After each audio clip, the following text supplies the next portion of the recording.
Every time my boat hits the water, I get a good feeling. We'll ease up, see if we find anything busting.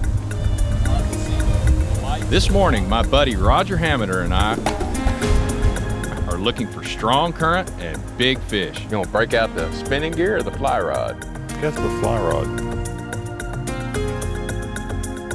Current seems to be the key, at least here, because your success really goes up when you go from 1 generator to 2 generators. There's only 1 generator running today. More current usually means fish push the bait up to the surface, and that would mean better luck for us. Gotta feel them go nip, nip, nip. Try not to set the hook right away. Of course, there is no hook. You know, the other day when I was fishing, I didn't get any that went nip, nip, nip. They just whacked it. That's one of the joys of gar fishing. Just be careful if there's a camera around. Oh, sorry. You all right? Ooh, nice fish. There you go. Come up here to Uncle Chris so he can get you off. They're pretty, aren't they? They are.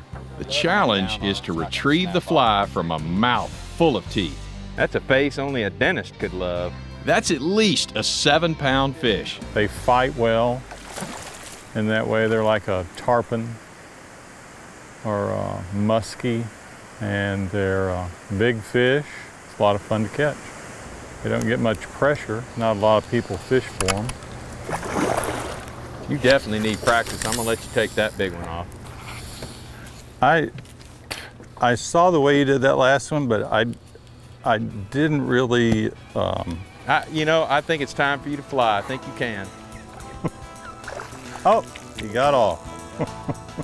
By now, most of you are probably trying to figure out what's the big secret to gar fishing. Well, the secret is, there is no secret. Try and try again. Some days they bite like crazy and some days they just don't.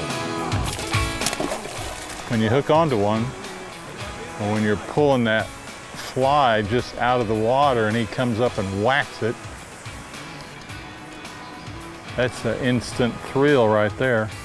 You know, we've been trout fishing all summer and bass fishing. Today is the last day of summer. So we thought we'd come below Cheatham Dam and see if we couldn't catch some gar, and these same tactics work wherever you fish for them.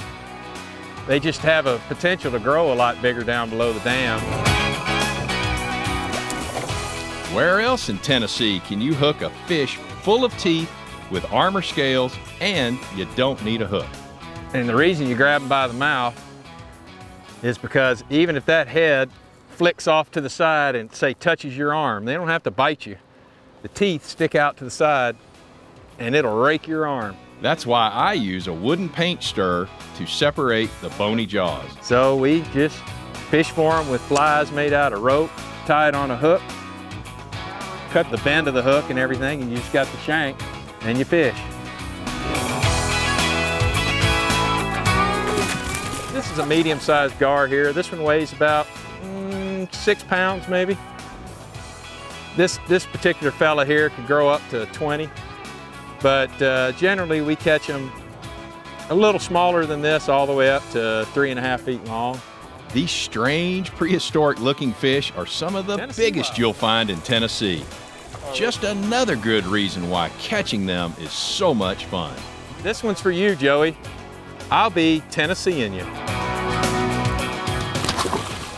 I'm Chris Nishin on Tennessee's Wild Side.